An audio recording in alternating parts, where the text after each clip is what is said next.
Hello everyone.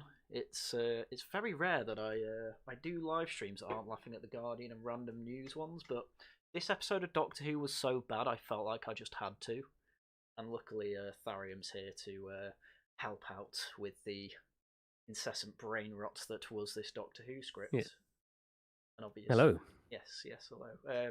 Yeah, my pronouns are Russell T Davies, and I identify as a massive nonce. There you go. Having said that, I mean, well, obviously we're going to talk a bit around this episode before we actually get into it, but I only found out today, I think it was either watching Nerdrotics or Disparu's video, that when David Tennant was doing like a promo shot of him in the TARDIS with like all his kids. I saw that. Yeah, one of his, Yeah. I think his son had like a t-shirt on saying, let's get one thing straight, I'm not. And you just think, why are you letting your son wear that? That's And his child was looked about 10. Yeah. Yeah. I'm being told my microphone's a bit quiet. My microphone randomly goes quiet, and I don't know why. So I'm just gonna have to lean into it a bit more and turn you down a bit, but that's fine. So hopefully that's a bit better. Thank you for that time, Prophet. Anyway, when it comes to this episode as well, obviously we had the Children in Need episode, which I didn't even know existed, but obviously we had Davros and we had Russell T Davies in a behind the scenes thing saying we're never going to see Davros in his life support unit again because people in wheelchair are evil. Yeah. Apparently.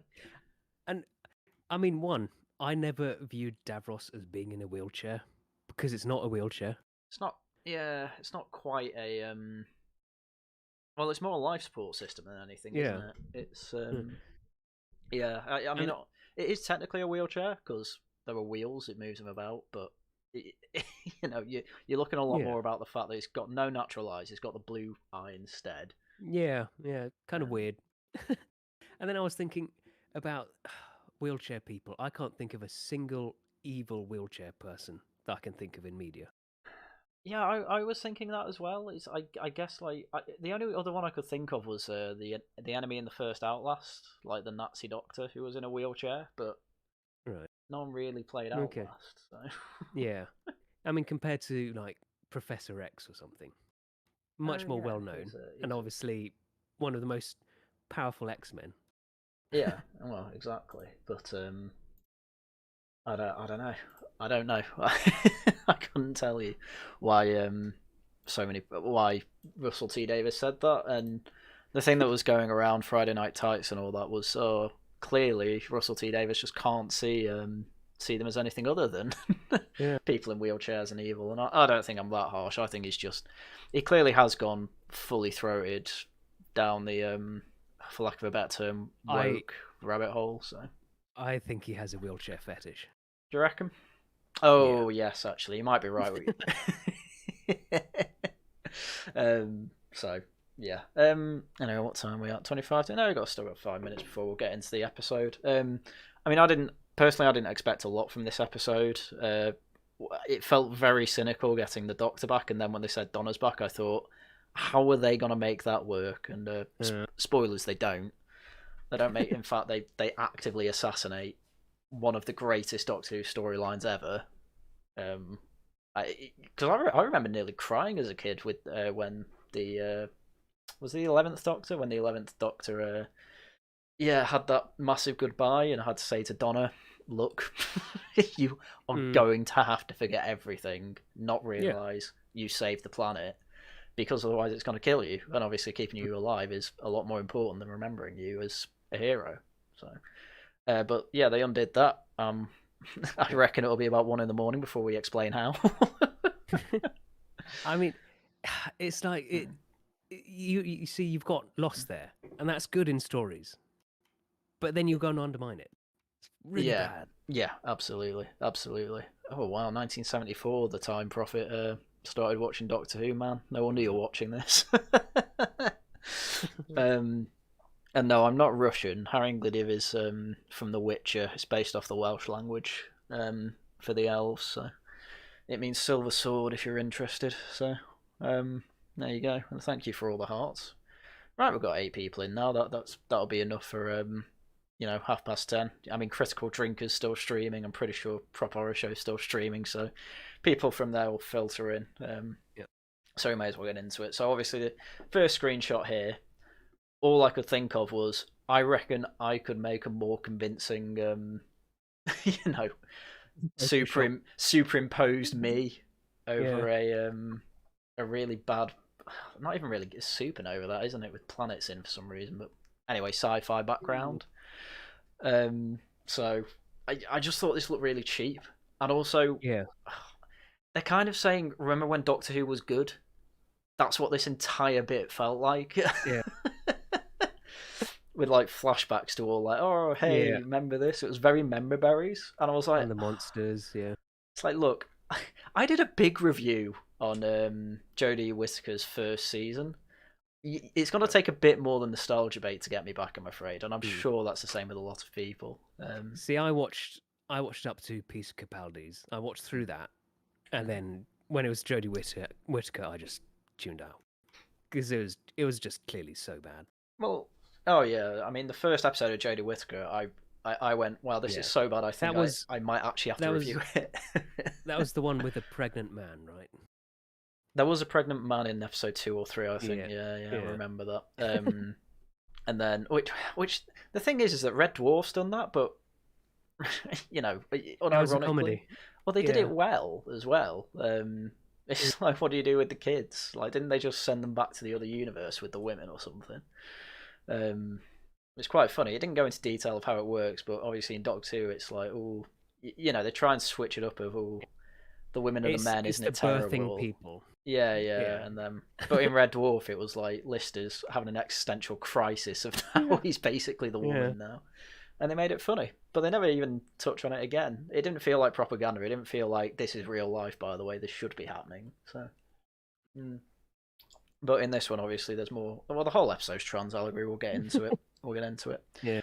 The invasion of the Gaelics. Yes.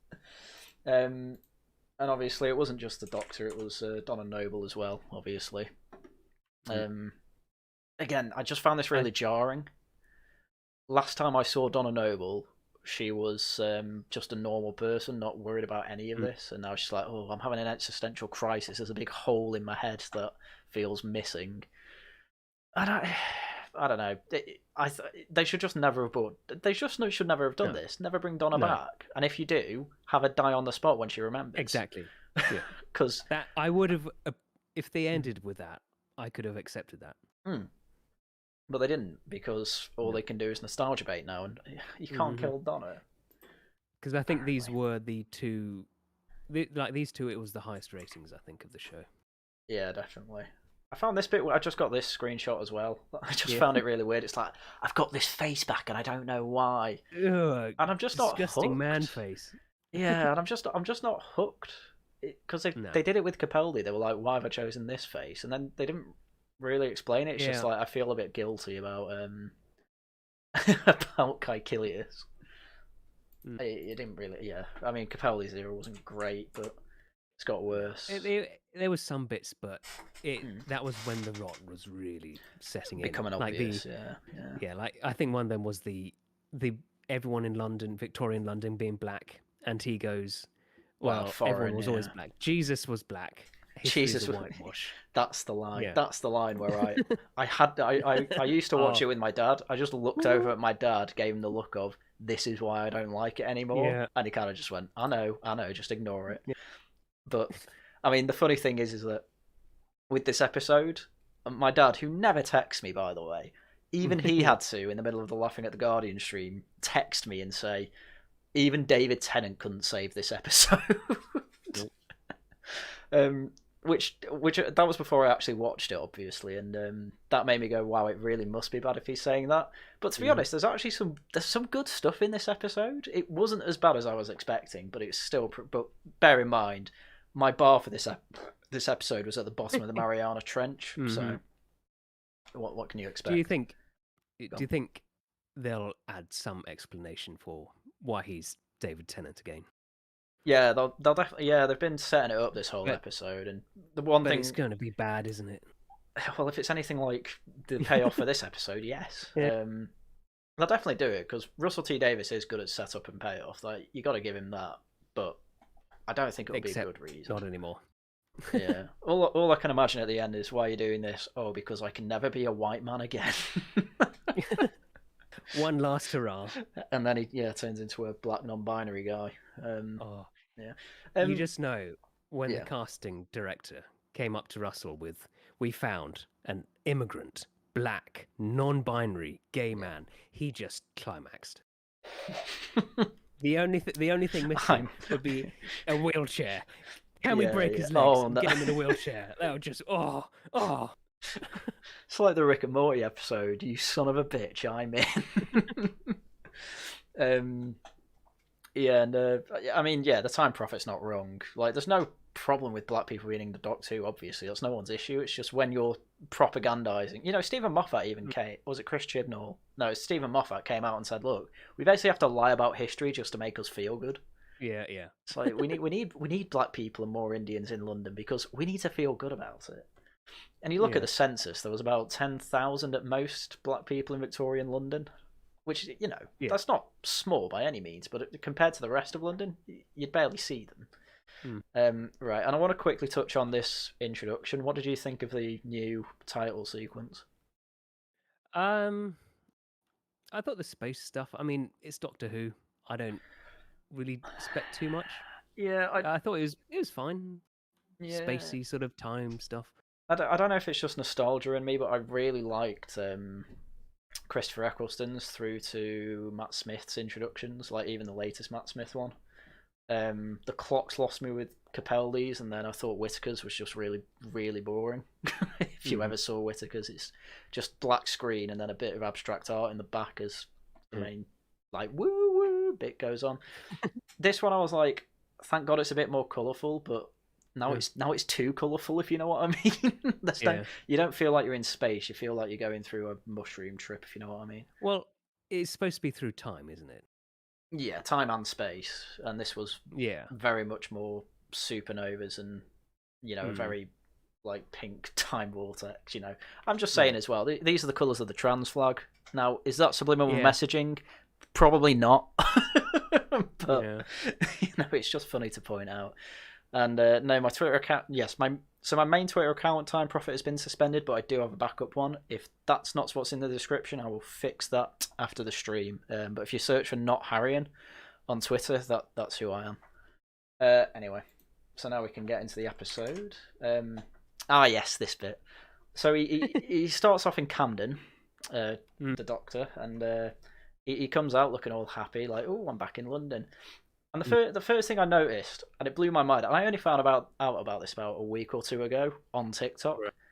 So this shop is called Cyberdog, and its front is like, "Oh, we sell rave equipment and fashion accessories and clothing to adults and children." But the thing that I saw on this TikTok is that, but one thing we're actually really known for is our entire sex fetish department. And and it just blows my mind, I have to say, right, the Doctor here is walking past a sex shop. See, it confused me because I noticed that too. I thought, cyber dogs. Are they going for like a Cyberman type thing? But that female robot especially looks quite sex bot-like. Yeah. Which I thought was a bit of a weird choice, really. Yeah, which is, I get why they've done it. They've done it because it looks cool, and nobody watching this is going to know it, but it's kind of like... It's a big advertisement for Cyberdog, and when you Google it, kids are going to Google this and then see, there's an 18+ section full of, like, they even say, like, butt plugs, dildos, like, they have whole sections for it, and I just think, probably shouldn't have that in Doctor Who. I thought it might have been, like, a hipster cafe. Yeah, no, it's so much worse. It's way worse. It's way worse. Do you think Russell T Davies is a customer? Well, I don't want to speculate. Oh my God, Bilbo Balboa just said Cybermen cyberdogging. Yeah. That's the next season. Oh, absolutely. Right. Yes, and obviously they're doing this whole, the TARDIS has put me somewhere because it knows to put me somewhere storyline again. Just total contrivance this start. First person he sees, who he's helping, she's got a load of boxes, is it is Donna Noble. And he instantly just puts the puts the box back, and she's like, "Why are you being so rude?" and things like that. Being Donna, to be fair, which I was perfectly happy with, you know. But I'm just already thinking, oh my lord, like, why have you done this? Like, couldn't you have made it a bit more smart? Like, yeah, she lives in London, I get it. Yeah, she's in Camden, that's where you can get these nice crafty things from. But first person, I don't think so. Oh, that's not what I wanted. Sorry, I've just had some fan art put in, and instead everyone saw my private messages. Oh, it can't be found. Ugh, it's a good picture. I'll retweet it out, I guess. Or I'll download it as we talk. But yeah, you're also introduced to her daughter, and obviously Donna's saying, "Oh, my daughter's got a business," and they kept going on about how it's like, "Oh, we're sending it to Dubai." Yeah, I found that just really odd. How they kept going on about that. But yeah, I mean, especially what like, do you think the customer in Dubai knows the daughter's secret, the real secret? I doubt it. I don't think they'd be too happy. Yeah, absolutely. So, but obviously, if you're doing it online, it's fine. Oh my god, this is such a pain to get this meme up. I want to get it up though. So, no, I don't think they do. I don't think they do at all. But as we say, you can. There we go. You can ignore that online and just lie about it. But I just found it weird that they constantly went on about, "Oh, he's in Abu Dhabi." Yeah. I enjoy this meme, by the way. Time Prophet looks good. Which character will I exterminate next? He needs more fetish equipment in that life support system, though. So definitely. Yeah. And I dread to think what machinery is going on underneath there. Yeah. Oh no. Oh yeah, and then the next bit's obviously, a spaceship's coming overhead. Yeah. I was just like, wow, Russell T Davies has got very, very lazy. Yeah, and then a spaceship arrived. Yeah, and it's very and then. It's very all coincidental, and obviously Donna's looking the wrong way, and it made me think, because Rose even says, "Oh, you miss this every time," and I was like, wow, she is the luckiest person on the planet. Because when you think about it, a lot of alien stuff happens in London.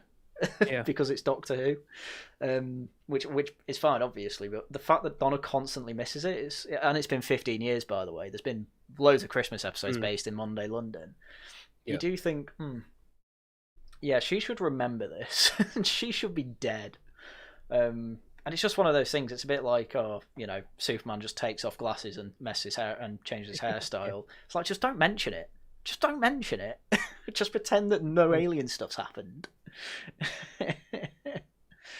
Isn't it Jason, not Rose? When it comes to stuff like that, pronouns I'm a bit anal on. When it comes to their actual name, I don't really mind calling them by the new name.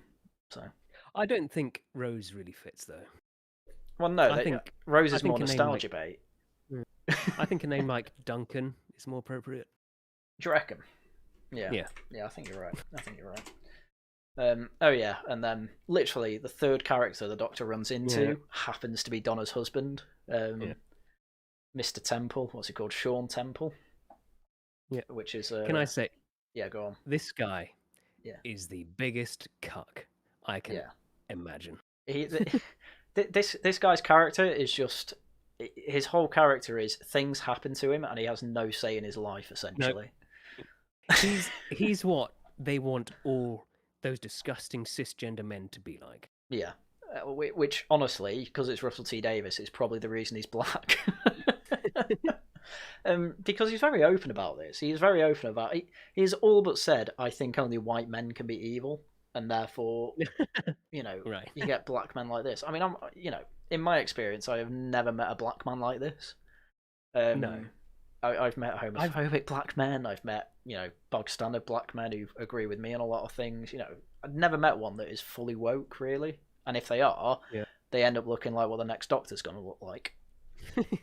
So, R.I.P. Doctor Who, Richard West. So, I think Oh yeah, and this is where the Doctor finds out that Rose is called Rose. He's like, Rose. It's like, Mm. yeah, that's my wife and daughter. It's like, oh, Luckiest this is guy in the world. I just am best yeah. girls ever. Yeah. I am the most harmless male feminist that you have ever met. Would you like to bang my wife? Yeah. I'd be very happy for that. So yeah, they all end up at home, and the first thing is the news segment. I did find this bit really funny. The BBC News guy just being taken away by UNIT. But when we take over, this will be happening. Yeah. Oh yeah. This is like this is a look. This is a look to what Britain's going to be like after the Clown Decade. You know, BBC News reporters being sent to the camps. But yeah, I found their designs like really weird for UNIT because they're clearly going for a very sci-fi look, which is fine. But these helmets don't look see-through. Yeah.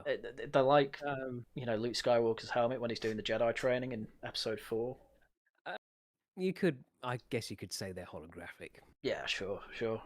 Which is fine. It's very sci-fi. I just thought they just look like mushrooms.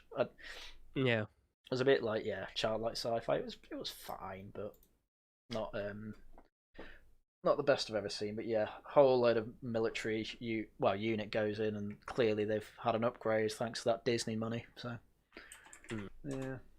Oh yeah, and it turns out they're useless. Two guards just walk past. David Tennant could just walk in. There's no security. I mean, no wonder London gets a lot of terrorist attacks. But thank God Doctor Who's on the good side. You see the police warning about that. Yeah. The Met Police. Yeah. What a surprise. Yeah. Yeah. So then we get a money shot of the ship, and I don't know about you. I don't feel like the CGI in Doctor Who's really come a long way since David Tennant was first. This was standard Doctor Who. Yeah. I mean, I like the look of the ship. Terrible. I like the design of it. The design's good. It just looks cheap. The lighting looks like there's a big light behind here. Okay, there's probably another light behind the camera, but it doesn't look like it's reflecting properly. It looks plastic more than it looks metal. Not great, but yeah. But then again, like you think of Marvel's CGI these days, it's pretty terrible, and they put tons of money into it. Oh, so absolutely. like, it's really not that bad. By modern standards, it should be better, but yeah, I'd feel like there should be more of an improvement over the past like 15 years since Donna Noble's been on, and the CGI has really not come that far.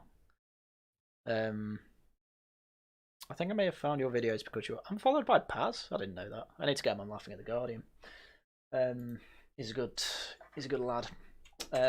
So yeah, Spaceship, cool design. CGI needs better work, and yeah, this is the wheelchair fetish, which is fine. It's just immediately they run into the problem with her being in a wheelchair. Yeah, which is stairs. I'm just saying, even Daleks have. It's not the next picture. I thought it was the next picture. We'll get onto it when we get there. But I mean, it's like chief for science advisor, fine.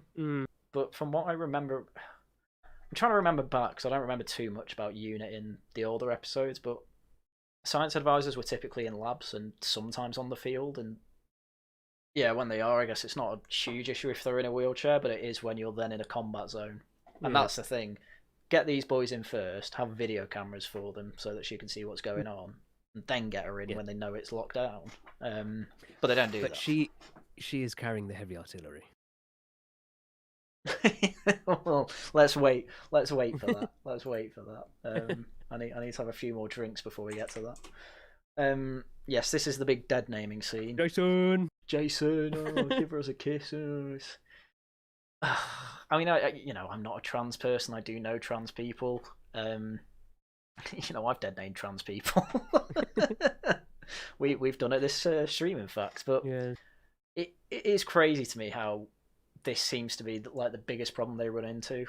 People misgendering them or calling them by a name they don't want to be called by. And yeah, I get it. It comes across as rude. And a lot of the time when I do it, it's supposed to be because I don't like the people. Yeah. So, but it's like, I'm not being funny. Boys can do a hell of a lot worse when it comes to bullying. You know, I've seen bullying in action, and it's been way worse. Yeah. And obviously, Donna's turned into a. I think the Lotus Eaters put it as like, oh, she's a woke Karen, because she is like, oh, is that is that Jenny's boy? Oh, I'll have words with her, and her razors like. I was imagining that Donna's going to go over to and go, your boys were calling my beautiful Rose, they were dead naming her, and I just imagine their parents going, is that true, boys? Right, ice cream, well done, lads. Call her and do it again. Yeah. No. But I mean, in reality, yes, this is obviously a bad thing to do. It's just it's so.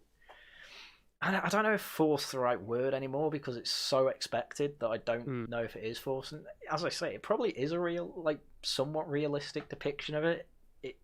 It feels ham-fisted though. It doesn't feel natural. It just they put it in, as Russell T Davies says, as propaganda for kids, to say, kids, this isn't what you're supposed to be like. These people are bullies and bad, and you know what? They probably are. But also, like, you can write it better than that. This is what they're trying to portray as villains, and it's so weak. Well, they're only in this. Yeah, that's the thing, isn't it? Like, there's only one reason to have this scene. It's the propaganda, because nothing else happens in the scene. Aside from maybe, what's the problem with Rose when she goes in? It's like, oh, she was misgendered or whatever. It's like, fine, but you don't need any of that. And that's what's annoying. And yes, obviously you have can't remember the character name, but Donna's mum. And she's like, oh, am I supposed to say she's a gorgeous girl, or is that sexist? Oh, I don't know anymore. Yeah. They just pass it off as like, it doesn't matter. And then she gets a stern talking to. Of course, Rose is beautiful. Rose is so beautiful. It's the most beautiful, beautiful. Yeah, it's beautiful. It's the Karen. It's the Karen coming out of Donna. Like, Donna used to be funny, sassy, and all that. Now it's just. Yeah, it feels like cope. It's like it feels like you don't really think she's a girl, and you have to keep telling yourself, and that is the opposite of what you wanted here, Russell T Davies. Beautiful. Yeah. Always call him beautiful. But again, what was the point in, like, they didn't need the conversation in there, so that's how you know it's just for propaganda purposes. Which, as I say, Russell T Davies has constantly said this whole thing's supposed to be propaganda. So this is why we're doing this stream on it. I mean, I couldn't believe some of the comments I was getting. It's like, oh, Doctor Who's always been progressive. Oh, Doctor Who's always had a, liberal streak, gone a bit ahead of the times. And it's like, yeah, but they're not this bad. Yeah, they're becoming like ridiculous. I mean, it used to be like, oh, women can be scientists, or I think a crazy idea. Yeah, and there was one that they went back in time to the 50s, to the Queen's coronation being televised, and the Doctor makes the point to a guy who says, "Make me a sandwich" or whatever. Oh, he says, like, cleaning's woman's work. He says, "Oh, do you think the Queen cleans?" and things like that. It's like, that can fit in. That's the Doctor getting annoyed. Like, I can see that, and it's like, what do you expect for the time type thing? I mean, you can get annoyed at that as well.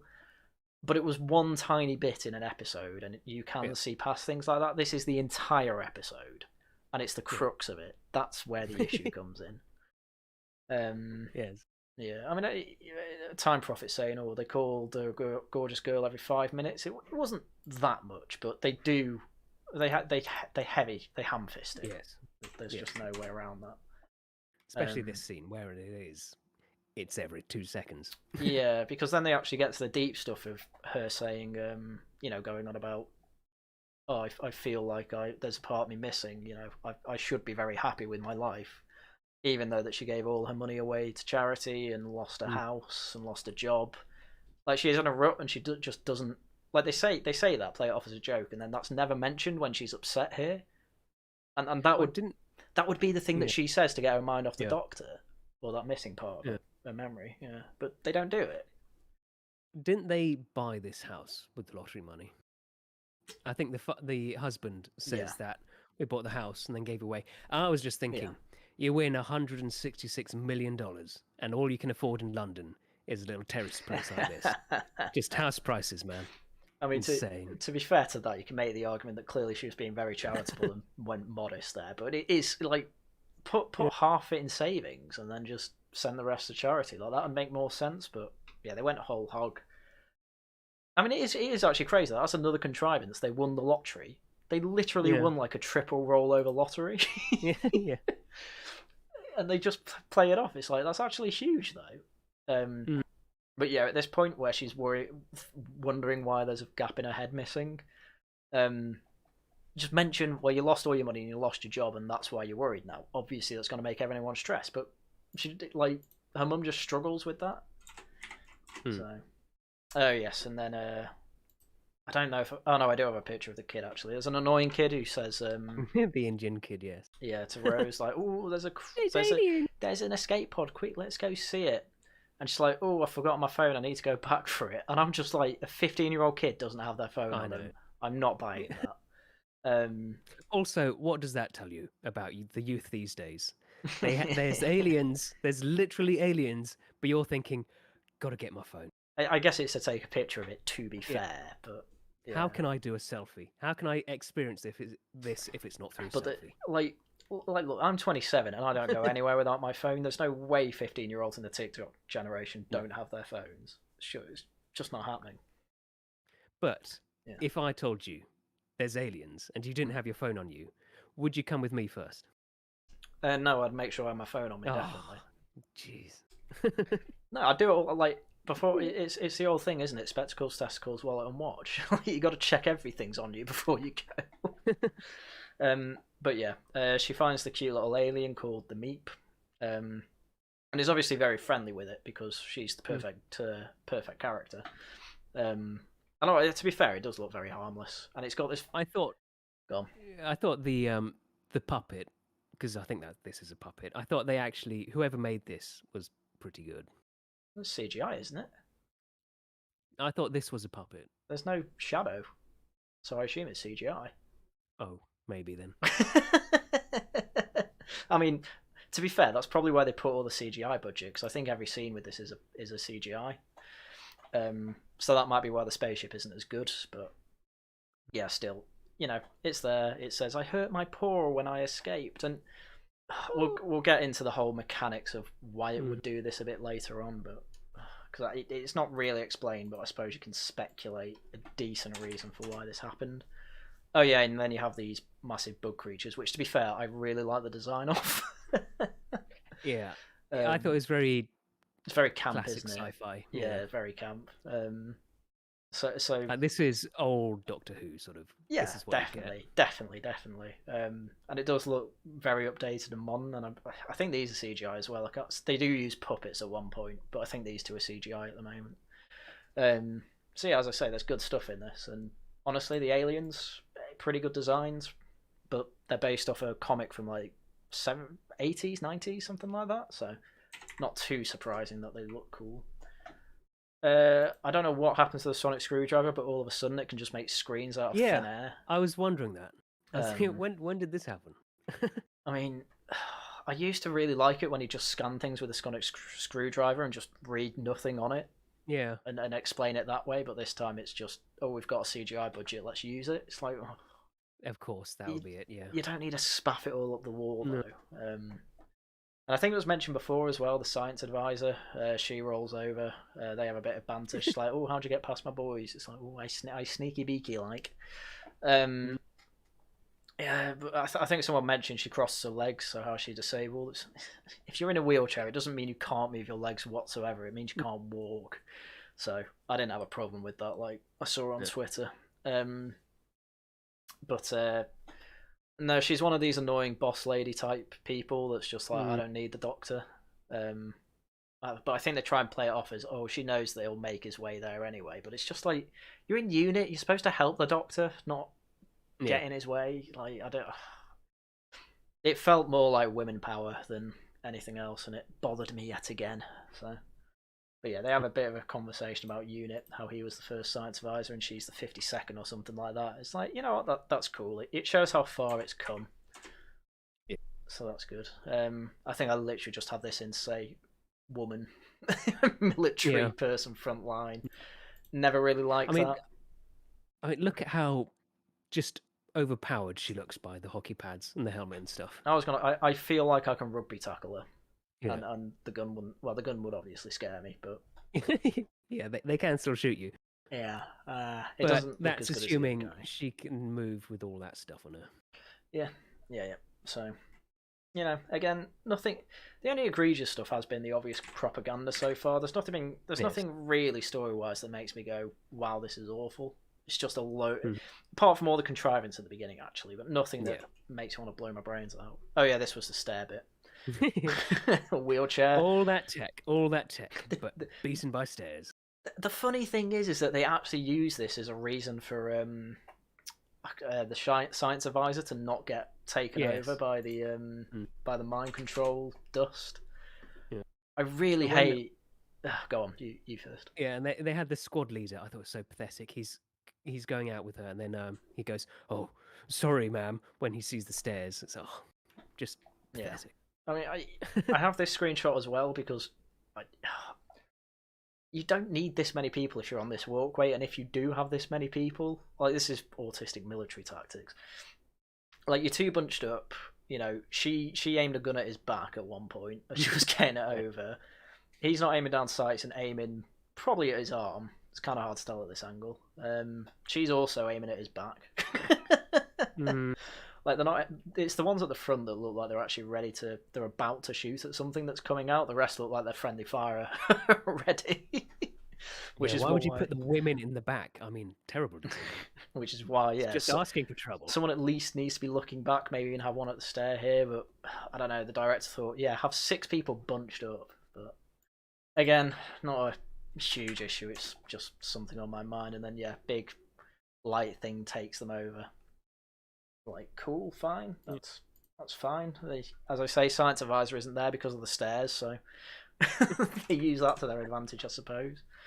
And this is the ET bit, I guess we can call it, with Yes, Rose in a shed. that was fine. You can do stuff like that. Mm-hmm. I mean, yeah, I thought this was all good for explanation of, I like making dolls. I'm trying to help out my parents, and I thought, what, this is pretty good. This is fine. This is good. I really like this part as well. Yes. Again, you ever seen Always Sunny in Philadelphia? Yeah. Yeah, it reminded me of Danny DeVito doing the same thing. Right. Yeah. He's like, I'm gonna whip this bitch in the face. And also, we may as well mention at this point. I liked it later on when they work out that Rose has taken on aspects of the Doctor and memories of the Doctor.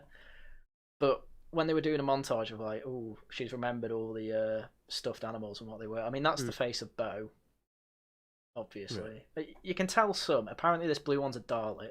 Yeah, I wasn't mean, great with all of these. I mean, maybe like you take it out of the armor, but that's not what people think of. Yeah, you think you'd want it looking more like a Well, even- squid, wouldn't you? Yeah, And it less was more furry. tentacly. Yeah, Yeah. less furry, more tentacly. Yeah. Not sure what these were. I mean, the Uds look good. I mean, I thought when they said that, I was like, oh, and they're doing a snapshot of it because they didn't like focus on these things. They were just like, oh, these are cute little toys. So I thought, yeah, that's cool. That's doing an interesting thing with it. And this is what I mean. There's good stuff in this show. But an awful lot of bad. Like, it was more bad than good, but that doesn't mean there wasn't anything of quality in it. It's not like we're making this stream to say, oh, it was all bad, oh, look at this. It's stupid. That's not a Dalek. Oh, 0 out of 10. No, it's probably about a 3 or a 4. Probably a 3. Oh, yes. Obviously, Donna pokes it in the eye. She's like, wow, that looks really real. You've done really well there. The Abu Dhabi guy will love it. Which, again... Yeah. This is like this should be a local business where you're like selling it at the market, not sending it across the world to Abu Dhabi for postage of probably 50 quid a soft toy. So yeah, comes in. Donna's saying we've got a Martian in the shed, doing classic Donna. I enjoyed it. And then yeah, Donna's mum's just, you are not coming in, and David Tennant's like, oh, it's only if she remembers me. But you like at the start, he was panicking. It's like, oh my god, even seeing me is gonna trigger it. And it's like, okay, maybe seeing her will be fine. And I get he's got to come in here to get the alien out, but I think it would have been better to go, get the alien out, try and like well, you kind of screwed at that point, obviously. I suppose at that point, if she's seen an alien and not remembered anything, maybe you can get away with it. But I just thought he should be a bit more careful than he was, because he was just like, "Hello, Donna. Hello, everyone. Oh yeah, I was just a friend of your dad's. Oh, I know everyone in your family." Yeah. And it's like that's obviously should trigger something, and it just doesn't seem to. And then obviously Sean comes in. He's like, "Oh, hello everyone. Daddy's home." Like being a good progressive dad and just saying, "Oh, something just smells nothing. good." Just nothing. Yeah. And it's like, I get that's supposed to be played off as a joke, but you can make him feel like a character. You can make him feel like a person. Yeah. You don't need to have him as the obvious like unhuman comic relief. And we didn't actually mention it before, but he went through how he and Donna got married. She refused to take his name and refused to double barrel it with Temple Noble because it sounds like an old ruin, which is fine. That's Donna. That's Donna. I'm trying to remember back when she was, because she was obviously first introduced as the runaway bride. I guess you don't get information. I don't believe she wouldn't have taken the name then, but they've obviously had to go uber progressive with her. And I guess if you live in London, it's not that out there to become progressive, I guess. Yeah. Yeah. I mean, if they made it obvious they live in Islington, I'd have been like, oh, this all makes sense. But Donna really feels like the type of person where if she gets introduced to woke stuff, she goes, oh, don't be so ridiculous. Yeah. Not anymore, though. Yeah. Then Jason happened, and she realised the error of her ways. Yeah, naturally. Donna would be the type of person to be like, well, you're not going to that school anymore. Yeah. You know, you're banned off TikTok and all that. That thing is definitely a puppet. I don't think it is. I think it was. I think it was all CGI. It looks puppet-like to me.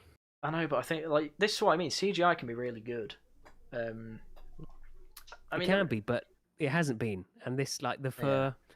Yeah, I guess that's like real fur to me. Yeah, the shadow looks good as well. I think. I think in some bits they do a bit of CGI on the face. Yeah. But I think there is a puppet there though. Yeah. Okay.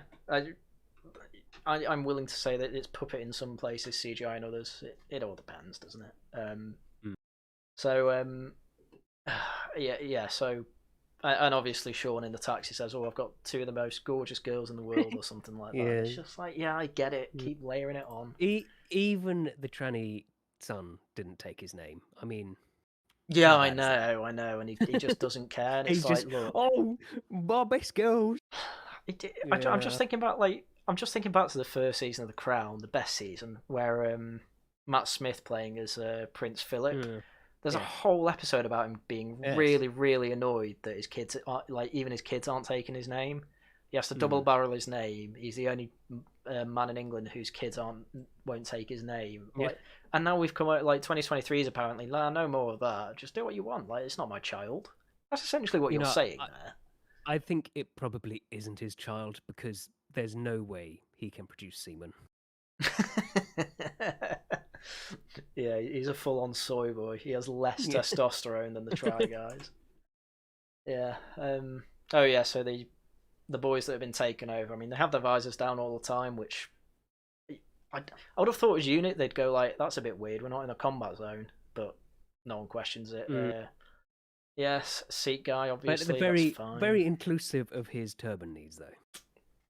Yeah, which is fine. I don't have too much of a problem with that in real life. What I found weird was that he was the only Sikh guy we saw in unit. It's a bit like, if I had a penny for every Sikh guy I saw in this episode, I'd have one, which it doesn't sound like a lot, but it's weird that there was only one. But yeah, he just takes orders. It's like, oh, you've been rerouted to basic training or something like that, and he's just like, right, okay, bye. It's like, okay, is there no chain of command here? Because I can't tell if they're the same rank. I can't tell if he's above. I can't tell if he's just trusting his orders come from on high. I don't know. I don't know what the rank system is, but we can assume maybe that the white guys outranks him, so he just takes his word for it. But usually the army's a bit better with this sort of thing. So, what do I know? Yeah, this was a bit jarring as well. I think I've skipped a bit. Yes, this bit. Yeah, hang on. Let me check what the next one is. No, it is that one. So yeah, this is the famous clip that I'm sure everyone's seen. Yes. Doctor says, "Oh, I'll get him home." Did you just assume his gender? You absolute transphobic piece of monster. Yeah. And then you know what? You're right. Yeah. Are you a he, she, or they? Yeah. The Meep identify the Meep's pronouns are the definitive article. Ah. Did you see? I can't remember the name of the woman who voices it. It's that British Australian. Margolis, yes. Yeah, the woman who said something like that. The woman who said if you voted against the Voice vote in Australia, you're a racist. So, yes. Like, majority of Aboriginals voted against it, and therefore are racist against themselves, I guess. Yes. But yeah, did you see the Graham Norton clip where she was like, "Oh, I used to be a grammar Nazi," and then an Australian trans actor told me, "You're just being ridiculous." Brilliant argument. Don't know why I'd never heard of this argument. Go on. It's like, it's literally, why do you care? And it's like, you know what? You're right. Why do I care? And so who cares? It's like, well, you did. I think it wasn't it? It doesn't affect you, so why do you care? Yeah, literally. Which I feel like, do you think you could convince her of all sorts of things like that? It's like, what does it matter if he rapes children? It doesn't affect you, you know. And then she'll go, "You're right. You're right." Yeah. Why does it? It's not your kids being stabbed. You know what? You're right. Yeah. But yeah, this is the clip that obviously everyone's seen, and it feels very modern Doctor Who. Whereas David Tennant of 2005, I think, would go, "What are you talking about?" Yeah, well, he's fully bought into it now. But back then, if you'd have said this stuff to him, he'd have thought you were an idiot. He might have gone, "Oh, are you a he or a she then?" Or maybe it's like, I don't know. It's the way he said "good point." I think. Yes. I think... Oh yes, I have been very silly. I was transphobic. I'm so sorry. Yeah, they lay it on thick, but it was also like that writing wise. That's obviously just obvious propaganda that it takes you out of it for a second. But it's then when after that, when they start, the Doctor starts asking about Donna's family. It's like, "Oh, I knew your dad. Oh, I know everyone in your family. Oh, Unit looked after him. Wow, amazing." It's like, are you trying to kill Donna? He's just forgotten that. Yeah.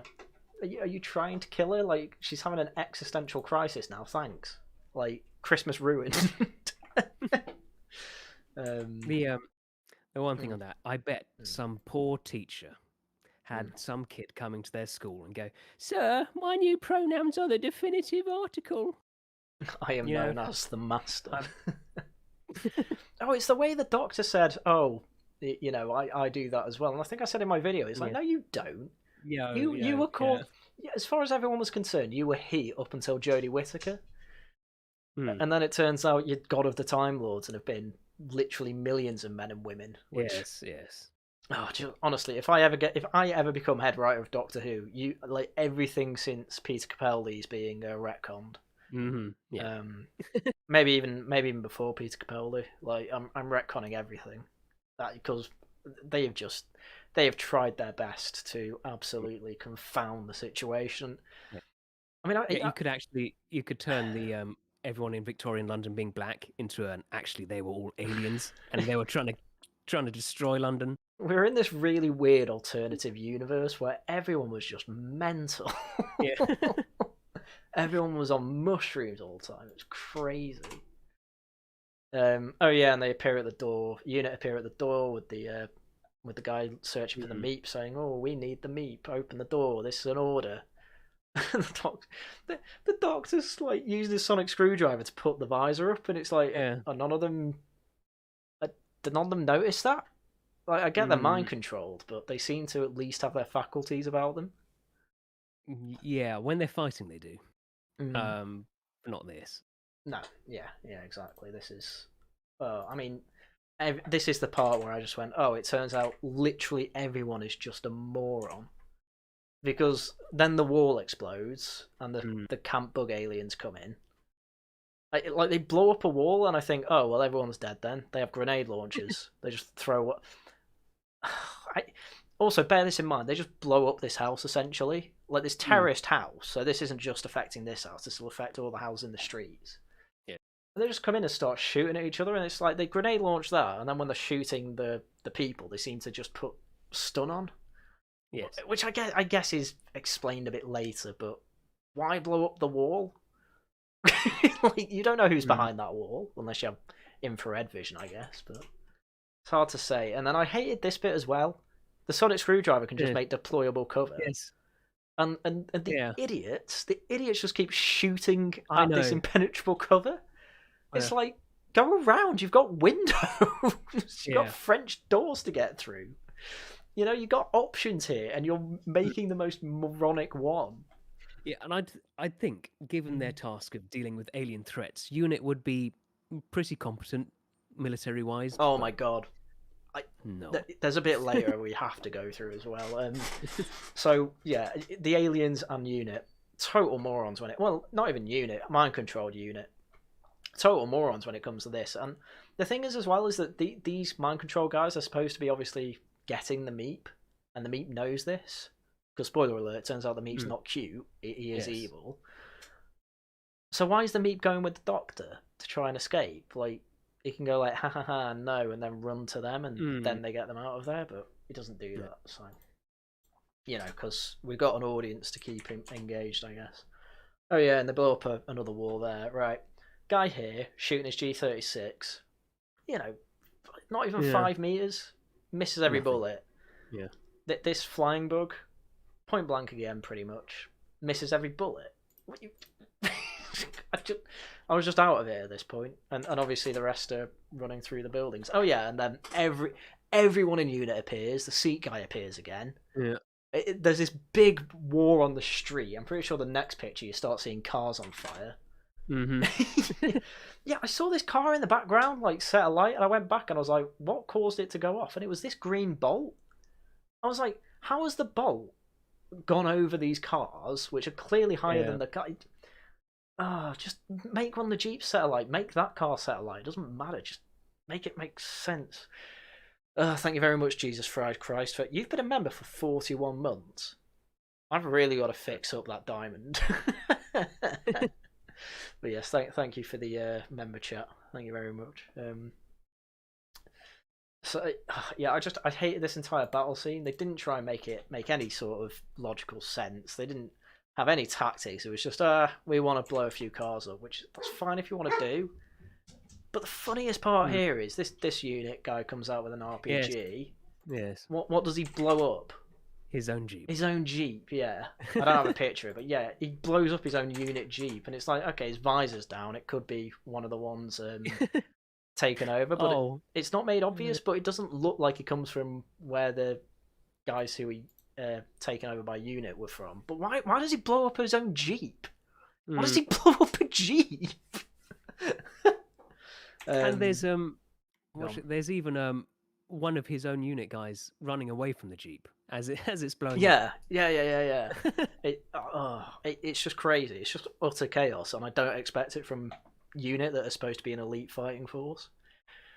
The RPG looks like a plastic drain pipe. I've got news for you. You Google any sort of RPG, they all look like plastic drain pipes because they are literally just pipes. They are just metal tubes. So, yeah. So yeah, this is Sean's taxi that they have to get to, and the bugs are there. Oh no, they can't get to it. That's it. They just can't get to it. Yeah. Still, they manage it. The Doctor goes up to this unit guys on the ground while they're focused on UNIT, obviously. Thinks, why? He feels his neck and goes, huh.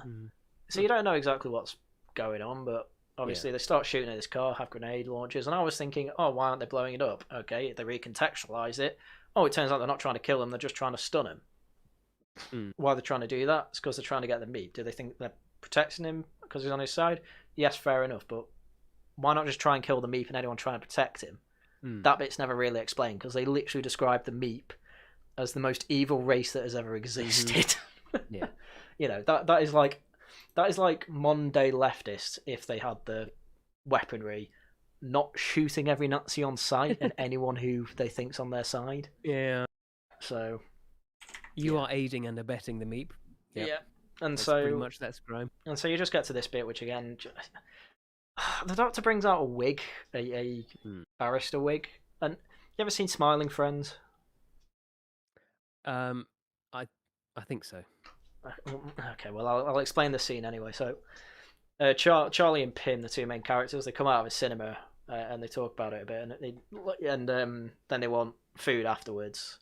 They found out that there's been a murder in there, and then they're told, "Oh, the police don't have resources, so now you're the detectives who have to work out this murder." And Charlie says to Pym, like, "Oh, I guess we're sorting this out now." And Charlie says, "Oh, a good detective case," and just takes out a magnifying glass. And Charlie says, "You had that in your pocket the whole time we were at the cinema." And this is all I could think. It's like, why did you have a barrister hat on, wig on, like in your pocket? But it's like, oh, it's quirky Doctor Who. It's like, yeah, but it sucks. Like, I don't know. Having put a piece of paper on his head instead or something like that. Like, be a bit more imaginative, is what I'm saying here. But they're not, because all they say is, right, Meep, go there, right, I'm intercepting teleporters.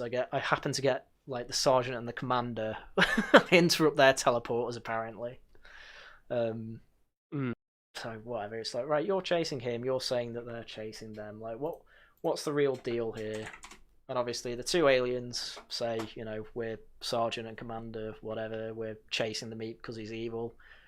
And the Meep's just like, you know, forget this, my unit guys are here, and he shoots them both dead. Yes. Just the Doctor just doesn't seem to really care too much, and Donna's like consoling one to as he's dying. Again, all I could think of was Rick and Morty. It's like, oh, they're robots. I don't respect them. No. Yeah, I mean, I'm when it comes to aliens, I hate them. Well, yeah, I mean, in both. And both... so like, you'd never get me feeling sorry for aliens. No, and they didn't feel. I thought they were robots for ages, partially because of the way they looked, and partially because they couldn't shoot anything, and the way they talked. Oh yeah, no, the reason I thought they were robots is because they have like glowing red eyes, and when they die, they stop glowing. Yeah, it's like it's camp, it's fine, it's Doctor Who, I get it, but I just wish I knew if this was armor or is this how they actually look. I don't know. And then they were being shot by the soldiers, so I think it is armor. Yeah, I assume it is. Yeah. But then, yeah, do you remember the line the Meep says where she just randomly has... I think Donna is like, oh, "You've killed them, you evil thing," or whatever, and it just goes, you know, "I don't care. You're awful, and you have a weird daughter." And the look child, in the sorry. taxi. Yeah, and it's like, that's so evil. How dare you say that they're weird? He said my trans daughter's weird, and it's just like, wait, why did the Meep even say that? I mean, yeah, they had a conversation before, but he's trying to get off the planet. You know, it's in an altercation with everyone else, and it's obviously Russell T Davies saying, right, this thing's evil, and it's calling a trans person weird. Don't be like that. That's exactly, and that's as evil as they can go. You know, calling a tranny weird. Whoa. Yeah. Steady on now. Next, you'll be like worse than Hitler. That is. Yeah, and then they like talk their way into not being killed by saying you can use us as hostages until you get out. And the Meep's like, yeah, that's a good idea. Just kill the Doctor. You know that he's a spaceman. You know he knows everything about this. He's already managed to get you out of this bind. He's clearly good at improvising. Especially, and why he wouldn't said, you kill him? And he said, "What if I'm part of some trap from these other aliens?" It's like, yeah, a bullet in the head would fix that. Yeah, trap, exactly, exactly. I can't even remember what they say in the back of this truck. I just know they get taken as hostages. I think Donna has a moment where she's going, "Oh, if only I hadn't given away all the money, then they could be somewhere safe." Yeah, maybe. Yeah, well, they go into that a bit later as well. But we'll get there. There's only one reason I have this screenshot, and it's because daughter. This is me being a bit non-PC. Broader shoulders, wider face. You know, the only thing that makes Rose look like a girl in any ways. The hair. Just don't have this scene. It you know, there's a reason I called this stream Doctor Who made me transphobic. No, yeah, and no close-up shots. Yeah, you are pushing this too hard. This is messing with people's brains and wiring, unfortunately. And you know, I don't want to be too mean on the actor here, but I'll be honest, it's the only reason I've got a screenshot like this. So you know, take from that what you will. But yeah, Donna's obviously saying, "Oh, you know, I've got a great family. I'll protect you and all that." Standard Doctor Who stuff is fine. It's fine that. I don't know why they made an Iron Throne. I don't know why they did it. It's fun. It's camp. Whatever. Yeah. It's Doctor Who. You know, it's. I liked it. I don't know why they did it, but I did like it. I admit. Yeah, this isn't like a super serial thing. So. I can see it for like you're an evil tyrannical alien. You want to be carried on an Iron Throne. Yeah. I get it. That it felt very much like they were trying to riff off Game of Thrones, and I just think you don't want to be doing that after season 8. You know, that's a bad move. But no, I did chuckle at this bit. I thought, why have they got that? I don't care. It's quite cool. And I can imagine the Meep going out of its way just to, you know, it's got enough people control. Yes. It's like, you know, I'm in a steelworks, just make it. Yeah. At this part, you know, these people are hostages in danger of dying. They know the dagger drive's going to kill millions of people. Mm-hmm. Literally, none of them look like they're in that situation. The Doctor, I understand. Although that scene when he goes, "This has got a dagger drive that will destroy London." I was just thinking, I'm okay with that. Yeah, you know, Lord Jesus, I've seen what you've done for other people. Yeah. But I mean, two guards for these laws. I guess they've got guns. I guess that's fine. Yeah, actually. Oh yes, this bit. They just come out. It's like, hey boys, sleep darts in the chair, and I think that's camp. That's all right. I suppose like you can get away with that. I think why not just have a dart gun? But yeah, in your wheelchair, disabled people can still use guns. Yeah, or at least. I guess at the very least, have it as like a backpack thing that comes over a shoulder. Yeah. That could be a cooler, but in the frame of the wheelchair, it's like it doesn't look like there's any targeting system. Like if you've got to eyeball that, it's not happening. You're hitting someone in the leg. Yeah, exactly. And also, his comment, he goes, "Oh, you've got weapons in your wheelchair," and she just says, "We all do." You like you're the only wheelchair-bound person in unit. No, you're the only reason they need ramps in the main building. And yeah, obviously, it fires more than darts. Yep. Yeah. Little tiny RPG dart thing. Just go all out on it. Like if you're gonna have this camp stuff, just have it as like on the back of a wheelchair and it goes over a shoulder. Like that'd be fine. It can be this size as well. You could just about get me to believe this is that high explosive and volatile, but especially if you could say it's like part alien tech. Yeah, exactly. But then again, that alien tech couldn't go upstairs. All it reminded me of is for some reason in the Mandalorian and Book of Boba Fett, like Boba Fett now has knee rockets. Like, you already had wrist rockets. Like, why do you need them in the knee? You know, why do you need it in the wheelchair? Have it in a backpack or something. Like you don't. It just takes you out of it a bit, you know. Yeah, it's camp. Yeah, it won't bother a lot of people. Yeah, people will like it, but it's just. I don't know. I think it's down to his wheelchair fetish again. He just loves those wheelchairs. Yeah. Oh yeah, and this is the Donna becoming heroic. The man does nothing. You know, Sean does nothing again. He's just like, no, don't go. Oh. It's like, oh, I love you. Sean just sucks. Like, yes. I don't think Donna would have married such a sub. No. I just couldn't imagine it. Oh yeah, and then it's at the top of the ship. Doctor's like, oh, we've got to go through all this. He does his doctory things. It's fine. It was good. It was good Doctor Who climax stuff. Yeah.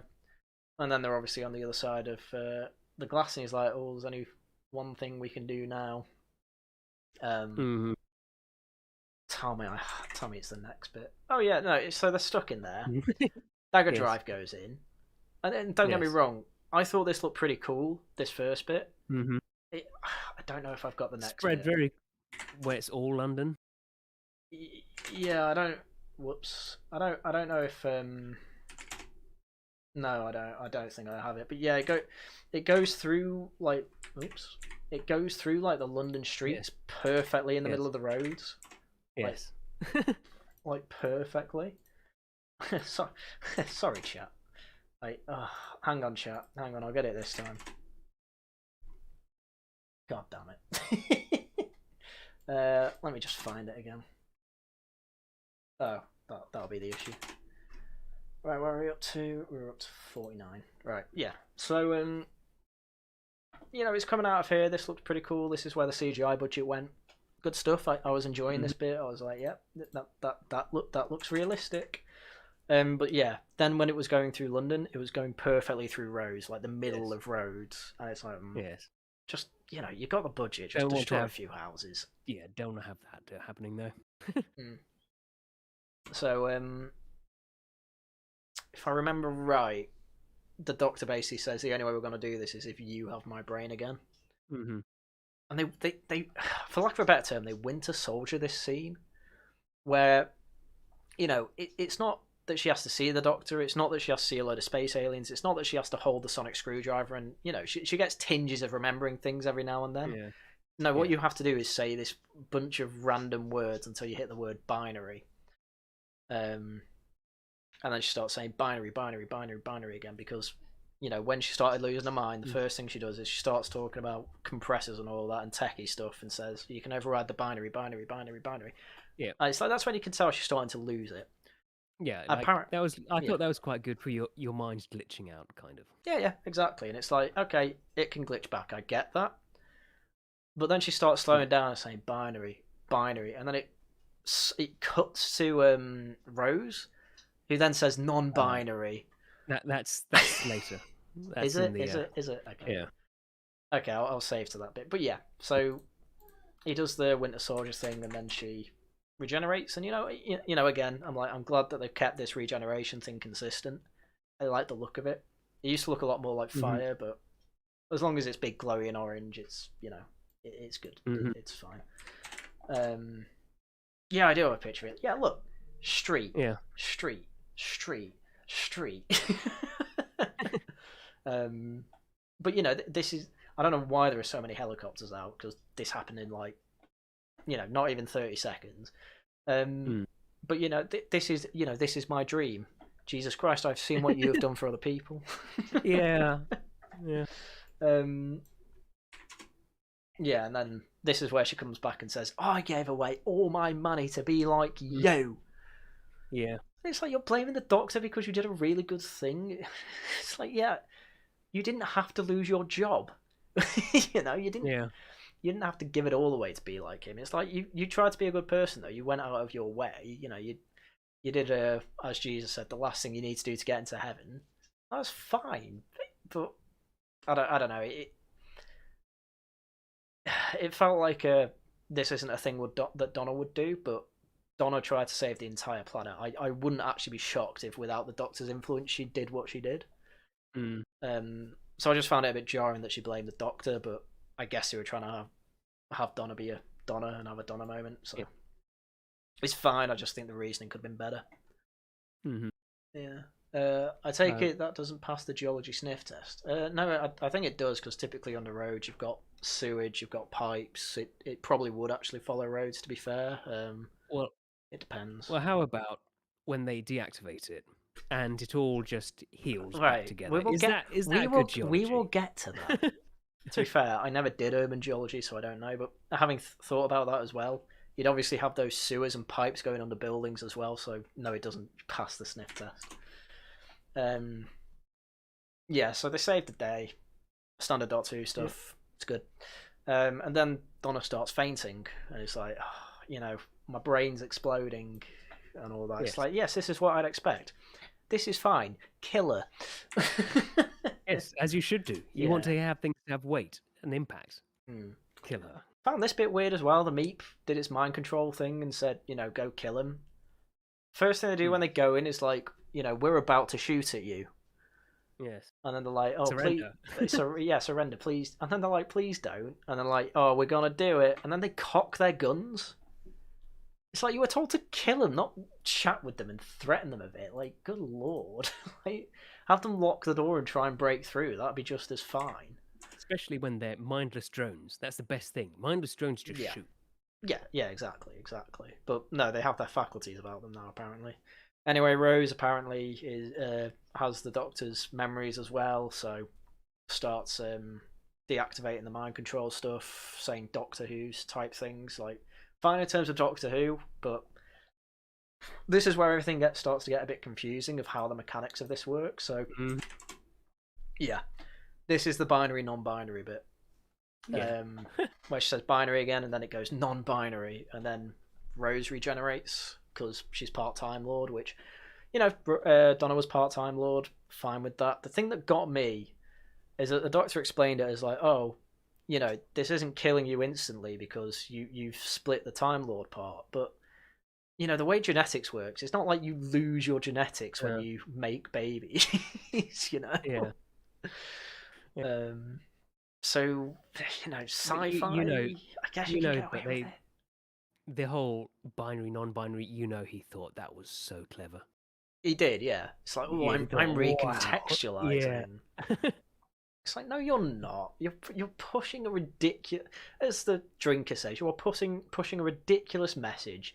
This whole episode was to basically make out that trans people are gods. Yes. Because, as you say, you know, you can't even think of Davros and therefore all wheelchair people evil. Like, with this one, it's obviously, oh, trans people are all like perfect, despite the amount of them that turn out to be paedophiles. Yes. Not that that's representative of all trans people, I know, but still, like, there are individuals here. But the way Russell T Davies has admitted he thinks it's, oh, if I see one person like that, I think it represents the entire group. If he writes like this, that is him saying that he thinks all trans people are perfect. Oh, it was so cringe. And so yeah. Well, yeah, and they're going. He goes. The Doctor goes. Oh, because the Time Lords, we're binary, but Rose is non-binary. That's why they can do it. And it's. Oh. Yeah, it was. What was it? It was something along the lines of yeah. It's like, oh, she managed to do. She's managed to take part of it because the Doctor is male and female, binary, non-binary, and more. Yes, Rose says, "I'm neither. I'm more." Oh God. Yeah, but we're referring to male and female. It's like, well, no, you're not. It's I did a video covering that I, Joan, the Joan of Arc trans remake for the Globe Theatre put on. Have you ever heard the opening introduction, like the opening prologue to that show? Because they put it up on Twitter, I think, or YouTube. No.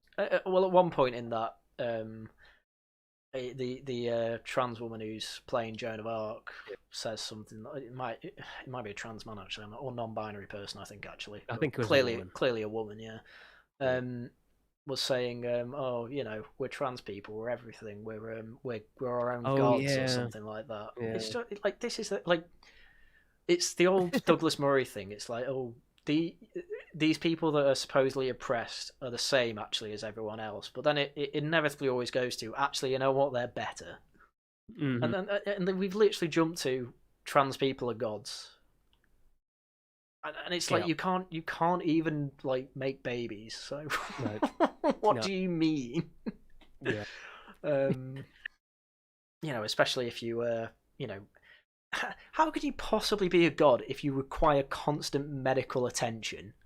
Yes. You know, and everyone telling you you're gorgeous every 5 minutes. Yeah, like overcompensating completely. I've forgotten what the Doctor says to Donna's mum at this point. I think she's just going, "Oh, well done, you saved my daughter." Yeah, my wonderful daughter and granddaughter, or something like that. It's like, I don't think it's anything massively important. I think it's just to show everyone's happy. Found it. So I've got this establishing shot because I think it's nuts that UNIT has a massive tower in the middle of London, and Donna doesn't ask like, "Oh, what's UNIT for?" And everyone says to protect us from space aliens. Yeah. And then for her not to go, oh, oh my god, and then their head explodes. Don't be silly. Yeah. Yeah, it's just because the whole like start is implying that Donna doesn't believe in any of that space alien stuff, and everyone convinced her that there's no such thing as space aliens. This is bigger than the Shard, and it's specifically for stopping alien invasions. It's crazy that is part of the episode. Oh, Everyone knows this bit. So you've gone from the Doctor's trans to saying the Doctor has a penis and therefore just can't let go, because the Doctor's making out that the arc of these specials is going to be, we need to get rid of the Time Lordness out of you, otherwise it's going to kill you in 5 years rather than 5 seconds. And they just go, oh, Doctor, you don't understand. We're women. Silly man. Yes. I think the funniest part is that they say you're male presenting. Yes. And it's like a male presenting Doctor would never understand. Well, I was going to say, what I don't get is it's like it's trying to make out that if you're female presenting, you can do this. So it's nothing to do with biology. Apparently, it's all a mindset. Mm-hmm. And they're like, oh, it's a shame you're not a woman anymore. She would have understood. Yeah. But it's like if he's been 100, a million even women, and he keeps the memories from them, how is he not going to understand? Well, penis makes you stupid. That's it, basically. He's got a penis. How dare you, Haryan? How dare you? I'm sorry, Time Prophet's saying it as well, but it is a gorgeous, beautiful, feminine penis. Of course. So the only question I have is, what the hell are the rules? Yes. What are you trying to tell me here, Russell T Davies? Because none of that makes sense.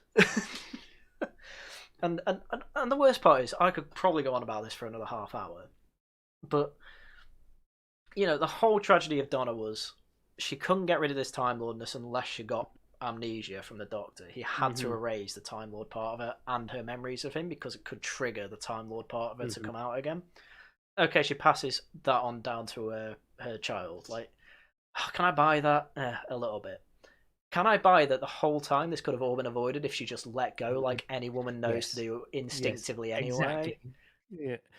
Yeah, and plus, like, just that line, the idea of women letting things go. Really. I just want to point out there have been studies throughout history. Women start more wars than men do per capita. They're very bad at letting things go. That's just science. You can't blame me for that. So I mean, I've known women imagine things, make things up, and hold on to it for years, even though it never actually happened. They'll say, 5 years ago you did. That never happened though. But they let things go. Yeah. Women are famous. women are famous for holding grudges. Like, I don't get it. It's like, it's not all women. I know. I don't care. But to say this is just another part of Doctor Who where men are bad, trans people are gods. We need a gay black non-binary guy as the next Doctor because it's on brand. He says that guy. He says the Doctor's now going to be a they them. Yeah. I mean, Time Prophet, my wife remembers things from 20 years ago. My mum constantly brings up things that I did when I was like 16 or 12. And it's like, I'm still annoyed at you for that. It's like, it's a decade ago. Yeah. And if ever it's anything you got wrong, that's a lifetime. That's a lifetime. I'll remember that. Whereas my dad goes like, that was really annoying. I don't care anymore though. Yeah. Or just what are you talking about? Yeah. Exactly. Just an absolutely ridiculous scene. So anyway, they just let go of that Time Lord part. They just let go of it. That's all they had to do. This is all she could have carried on being the Doctor's assistant, because all she had to do was let go. She wouldn't have had a trans child then, though, so I guess there's that. Yeah. Mm-hmm.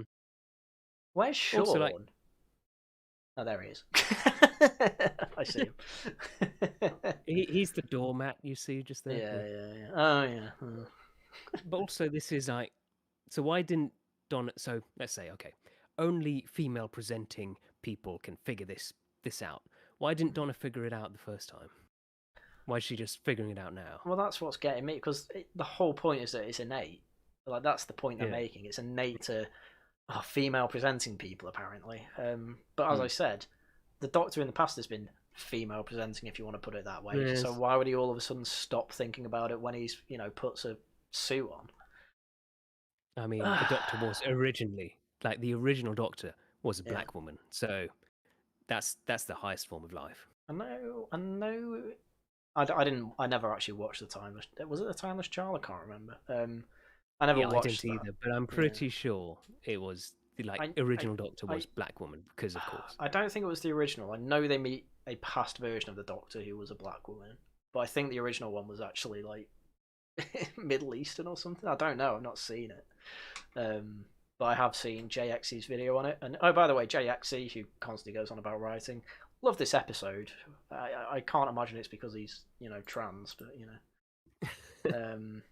But I mean, on an unrelated note, he's also not done a YouTube video for a few months because of his mental health. So, you put two and two together yourself. Are they linked? I don't know.